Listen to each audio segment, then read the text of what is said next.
এত লোভনীয় রোস্টের রেসিপিটা চলো তোমাদের নিয়ে করি। খুব ইজিভাবে করব, ইনশাল্লাহ তোমরা দেখেই করতে পারবে। আসসালামু আলাইকুম, হ্যালো এভরিওয়ান।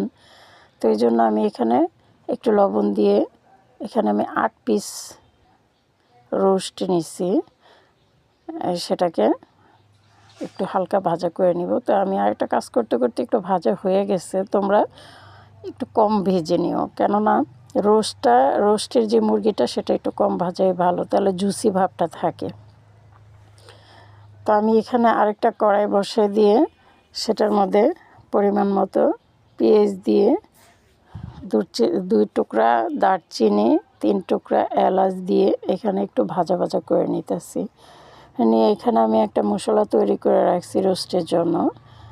1.5 চামচ ছোট চামচের আদা রসুন পেস্ট, 1 চামচ টক দই, 1 চামচ সস, টমেটো সস যেটা সেটা, তারপরে কাঠবাদাম কাজু বাদাম বাটা 1.5 চামচ, 1 চামচ পেঁয়াজ বাটা।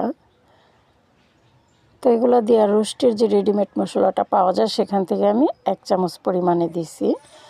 তো সেটা দিয়ে আমি ভালো করে মশলাটা কষায় নিয়ে এখানে আমি মুরগিটা দিয়ে দিলাম, ভাজা করা মুরগিটা।